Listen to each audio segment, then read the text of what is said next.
So Justin Baldoni's lawyer just responded to Blake Lively's motion to dismiss herself from the case or dismiss his lawsuit outright.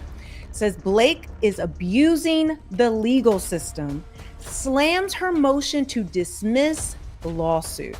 We have got to get into the Reporter asked Jenny to compare the making of It Ends With Us versus her new TV show. And she responded saying, I don't have anything to say about that. Everything is its own thing. In a twist worthy of a Hollywood script, Matt Damon has reportedly pulled back the curtain on what he suggests is a disturbing agenda behind the public image of Ryan Reynolds and Blake Lively. The seemingly flawless couple, known for their witty exchanges and enviable family life, may not be as spontaneous as they appear. According to Damon, with his signature laid-back candor, their charm offensive could be part of a calculated effort to elevate their personal brand to new, almost conspiratorial heights. This isn't your run-of-the-mill celebrity scandal. It's a commentary on how fame, family, and marketing might be more carefully curated than fans realize. Kind of mad at her for putting this on my radar, so I'm giving her credit, but also want to say, Steph with the deets, this was a deet that I did not need. I did know that Ryan had cast his 7-year-old daughter, Inez, in the Deadpool movie. Okay, cute, she's 7, she's ready to be in a film. Maybe this wouldn't be the film of choice for me. No person, I don't care how funny you think you are in Hollywood, would want their precious daughter, of all people, to make comments about Hugh Jackman's penis being in their father's mouth. Hey, when I want your opinion, I'll take Wolverine's out of your mouth. Which, to her credit, she really didn't want to say, and then came back later and said, I want to say it now, when I started looking at other people to play. He basically says, oh, well, I started looking at different actors and actresses, and then that's when she said, I do want to do it. Wildly manipulative to do to a 7-year-old kid. Damon's observations hint that every clever tweet, flawlessly staged Instagram post, and heartfelt philanthropic gesture from Reynolds and Lively may be less about authenticity and more about crafting a carefully controlled public image. With a sarcastic smile and a knowing look, Damon seems to challenge the sincerity behind their charm, raising the question, is this just savvy self-promotion, or is there a deeper, more calculated strategy at play? Documents which prove exactly what she did and how she bullied her way through the process to take over the movie and used her PR people to try and destroy Justin. There's a number of different defendants here. Stephanie Jones will be all over this complaint. That is the PR agent who was supposed to be working for Justin Baldoni. Leslie Sloan, who's another PR agent who will be part of this lawsuit. That was Blake Lively's. Blake Lively will be sued, and we're carefully considering other people that will be sued also. Ryan Reynolds, for sure. From the moment the spotlight hits, Ryan Reynolds and Blake Lively seem to have choreographed their lives with meticulous precision. Ever the keen observer, Damon points out that the couple's actions feel less like spontaneous moments and more like a carefully staged performance designed to win over the public. Reynolds, with his razor-sharp wit and talent for turning even the dullest moments into viral gold, has mastered the art of self-branding. Every tweet, every clever remark feels intentional, part of a larger strategy to shape a persona that's both relatable and intriguingly elusive. And standing beside him in this well-crafted narrative is Blake Lively, not just playing the role of supportive spouse, but serving as an equally essential co-star in their ongoing campaign of curated perfection. Blake is abusing the legal system. 3 exclamation points. Brian Friedman tells TMZ Miss Lively's recent motion to dismiss herself from the self-concocted disaster she initiated is one of the most abhorrent examples of abusing our legal system. Friedman says stringent rules are put into place to protect the innocent and allow individuals to rightfully defend themselves, while noting laws are not meant to be twisted and curated by privileged elites to fit their own personal agenda. According to Damon's sharp critique, Blake Lively isn't just along for the ride. She's a fully engaged co-architect in what he sees as a masterclass in media manipulation. Together, she and Reynolds are crafting a narrative so polished and enticing that even Hollywood, with its insatiable craving for authenticity, can't resist. As Damon paints it, their public image is a carefully maintained illusion, an act of strategic charm and subtle misdirection. While fans delight in the seemingly off-the-cuff social media exchanges and the effortless way they appear to handle fame, Damon suggests that behind the curtain, every move is calculated. Each Instagram caption is fine-tuned like a line from a marketing script, every public outing meticulously staged to preserve a brand that is both flawless and irresistibly likable. And release every single text messages between the two of them. We want the truth to be out there. We want the documents to be out there. We want people to make their determination based on receipt. It's not that Reynolds and Lively are overtly sinister in their approach. What catches Damon's attention is the subtle but significant shift from authenticity to performance. They're not just living their lives. They're starring in an ongoing theatrical production, where every scene is crafted to project an idealized version of themselves for public consumption.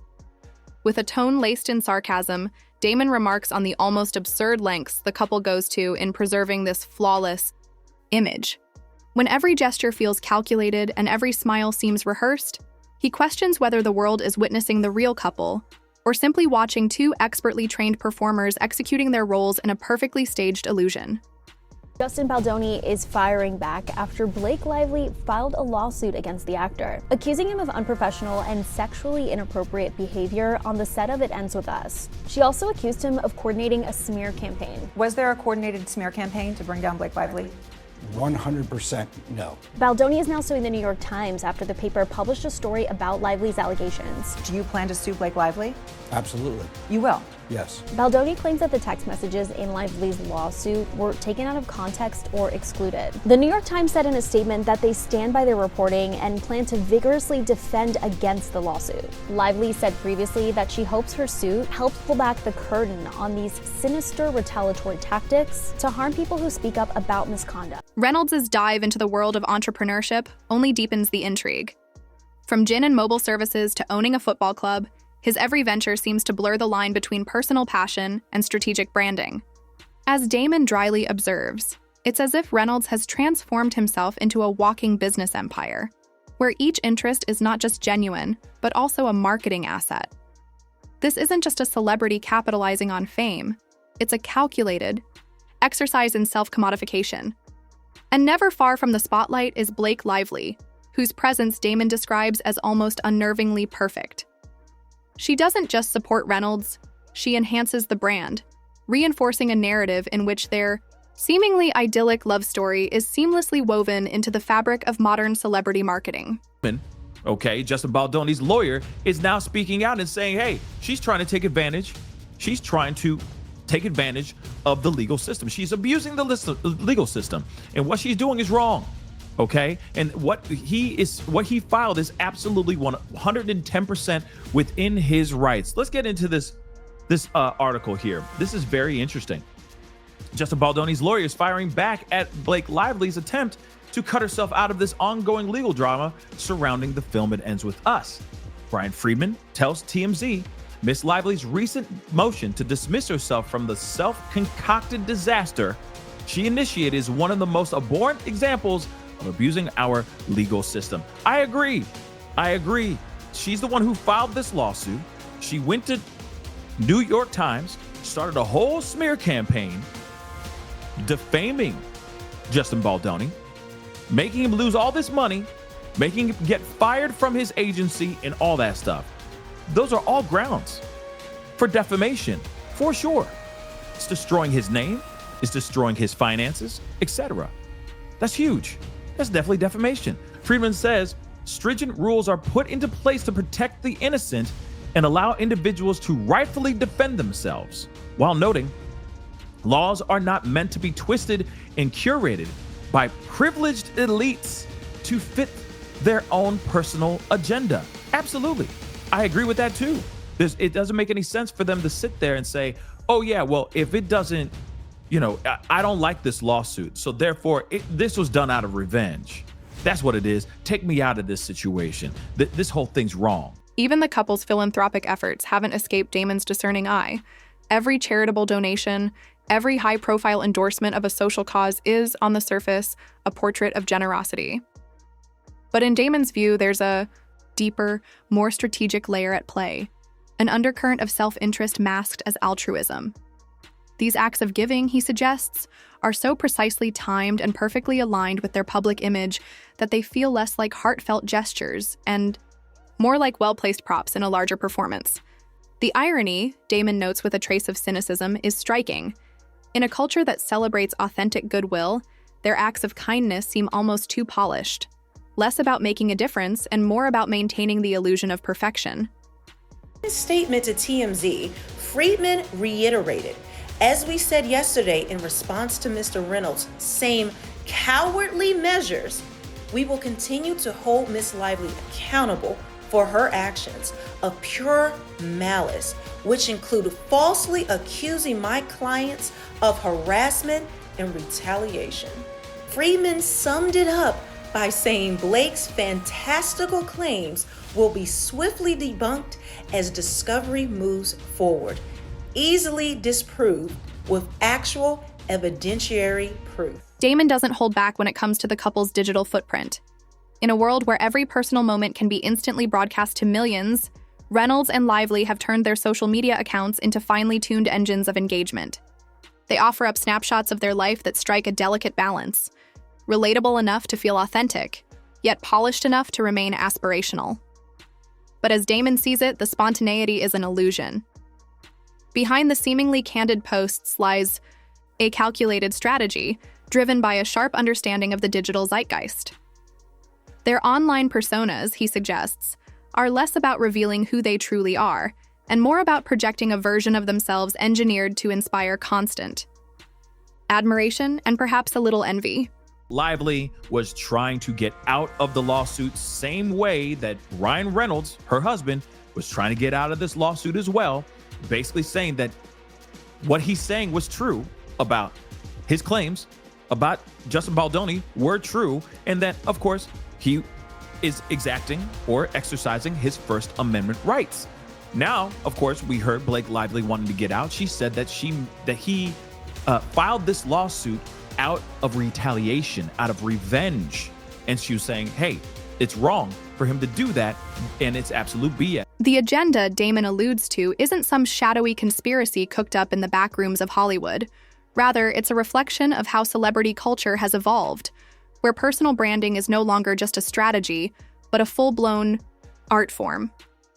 In this new reality, every public figure becomes a living, breathing advertisement. Reynolds and Lively haven't just adapted to this shift. They've mastered it. With near-flawless precision, they navigate media endorsements, social platforms, and public appearances, leaving little room for missteps. In doing so, they don't just play the game, they redefine it, prompting a deeper question. What does authenticity even mean in a world where image is everything? Joe Rogan has entered the chat. Who has not entered the chat when it comes to these two? And this crazy story of Justin Baldoni, Blake Lively, and Ryan Reynolds, because Joe Rogan has officially blasted Blake Lively and Ryan Reynolds. Welcome to the club for suing. Following the Justin Baldoni, Blake Lively thing. Bro, Blake Lively, talk about ruining your reputation, and Ryan Reynolds. Yeah, they fucked up. Ryan's trying to get out of it now. He's trying to get out of the lawsuit, and they're like, you were a key part of this. This is what you get, though. This is what you get. You're trying to fucking ruin a guy's livelihood by using the Me Too movement. Because they were trying to take over the movie. Yeah. They were trying to take over the movie and the whole franchise. He owned the franchise. They're fucked, The whole thing's crazy. They're fucked. And he's suing the New York Times, and he's got a great case He's going hard in too. the paint. But that's what it takes. That's what it takes. It's like Johnny Depp. Yeah. He's like, all right. Yeah. He did it for the boys. Exactly. You got to do it. You need real motherfuckers to be like, nah, man, I ain't going out like this. Yeah, especially a guy like that. It was like known as being like this really sweet, nice guy. Yep. And then it's like, all right, dude, he posted the receipts. Oh, he's like, oh, remember our tech exchange? How about she told him to come into the dressing room while she was breastfeeding? And then part of the complaint was that he came into the dressing room while I was breastfeeding. They just never thought that anybody was going to come out with the receipts. Because no one's ever done it. Because everyone usually just bows down. Because everyone's scared. Yeah. Because Ryan Reynolds A-list, Blake Lively A-list. Like, don't, they're the queens. That's like 18. Oh, is it over? Yeah, we missed it. God, it's 2025. That shit's over, man. Critics might argue that Reynolds and Lively are simply playing the game well, savvy entrepreneurs adapting to an industry that prizes visibility and engagement above all else. But Damon, ever the skeptic with his trademark irreverence, isn't buying the idea that it's all just harmless branding. He sees something deeper, something almost Machiavellian, a relentless pursuit of influence and control over how the public perceives them. In his view, every move the couple makes is a calculated maneuver in a larger campaign, not just to stay relevant, but to become indispensable. While many in Hollywood are content to chase trends and ride the waves of fleeting fame, Reynolds and Lively seem to have dropped anchor, establishing a lasting presence in the ever-shifting landscape of celebrity culture. I bet some of you women never thought you'd be on the same side as Joe Rogan, but I'll tell you, I love Joe Rogan's takes on so many things. I love it because he talks about a variety of things, right? He questions things, he asks the questions, he has a variety of people on his podcast. Not everything I agree with, trust me, but this is so great. It's like 4 guys sitting around watching boxing, eating snacks, drinking sodas, whatever, and talking about real life things, because these are men who could easily have been in the same position as Justin Baldoni. And they're saying that no one ever fights back because it's the machine. Take, for example, their public interactions. What many fans see as playful banter, Damon views through a more skeptical lens as a calculated strategy, an expertly crafted performance meant to both distract and delight. Each joke, each teasing, remark is imbued with purpose, a carefully planned move in a broader game. The couple's uncanny ability to diffuse potential scandals with a witty quip or a candid smile isn't just about humor, it's a masterclass in crisis management. In a world where a single misstep can spiral into a PR disaster, Reynolds and Lively have turned the art of deflection into a form of viral brilliance. Through Damon's eyes, they're not just actors, they're the ultimate survivors in a ruthless industry, a dynamic duo whose every move seems to follow an unwritten, omnipresent script. It's Justin Baldoni versus the machine of Hollywood. Ryan Reynolds, Blake Lively, and the thing is, using that Me Too movement, which is a woman using the words sexual assault or sexual harassment, everyone bows down. They're like, we can't fight back. But Justin Baldoni said, "N-O, not this time. I've got the receipts to prove it." And everyone sees through the bullshit, okay? I mean, of course, not everyone. There are definitely some people out there that will still believe Blake until the day they die, but most people see through the bullshit. And I love it. I love it when the worlds collide. I am definitely into this one. Now, do you think that Ryan Reynolds was a fan of Joe Rogan before this? And do you think this is gonna really upset him? I think this is a huge blow to Ryan Reynolds' ego. Oof. And yet, beneath all the polished perfection, a lingering question remains. What does this mean for the very concept of celebrity? Damon, with his trademark blend of sarcasm and resignation, suggests that in the relentless pursuit of flawlessness, the authentic human element has been erased.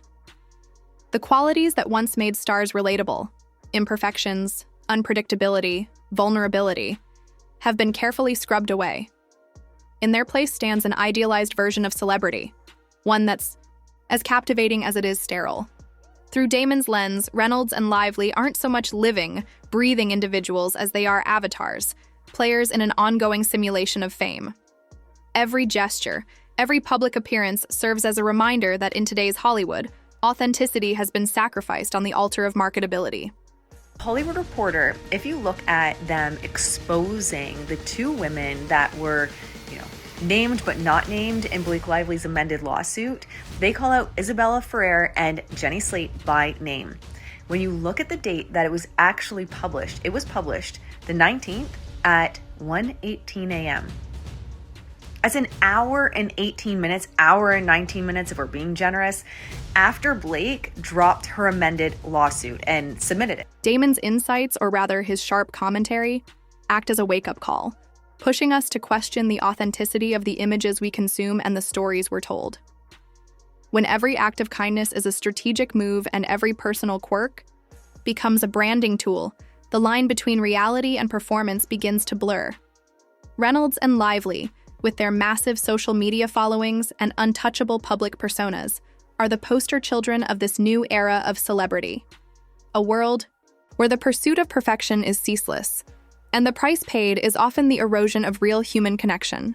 They wrote in the last paragraph, late last night, which was what I said, I tweeted this, late last night while we all slept, Blake Lively and Ryan Reynolds filed a protective order. The guilty as sin couple is asking a judge to protect from the public some confidential documents and names that will be gathered in the discovery process.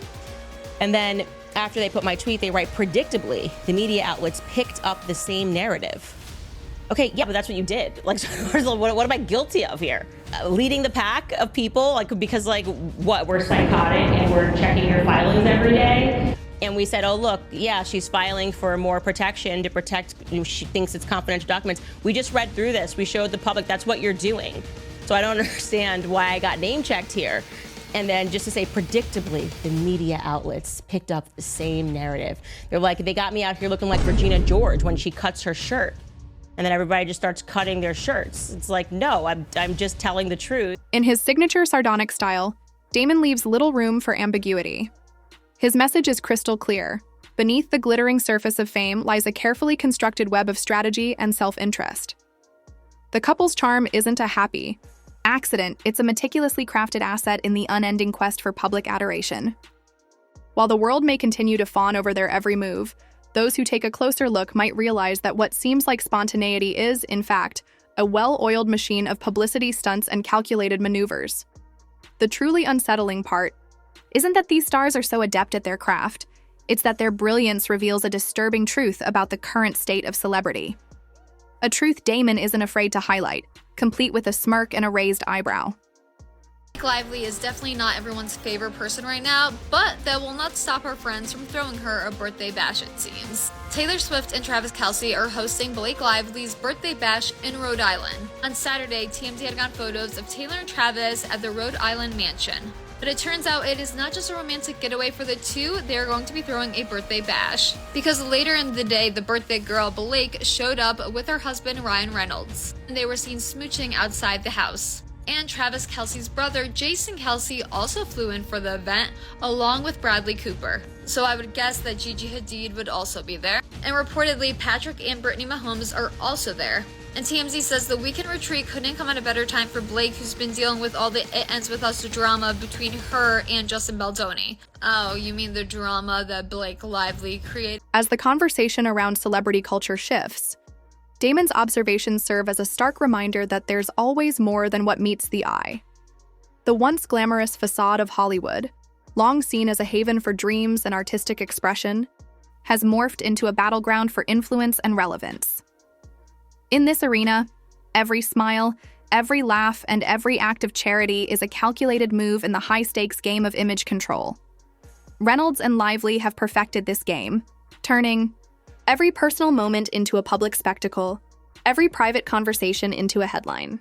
While their loyal fans may remain blissfully unaware of the machinery driving their every move, Damon's biting critique offers a rare glimpse into the unvarnished truth of modern fame. Delivered with a mix of disdain and reluctant admiration, his revelations force even the most devoted followers to look beyond the glossy surface and ask, is this the future of celebrity? A world where every moment is manufactured, every emotion on display?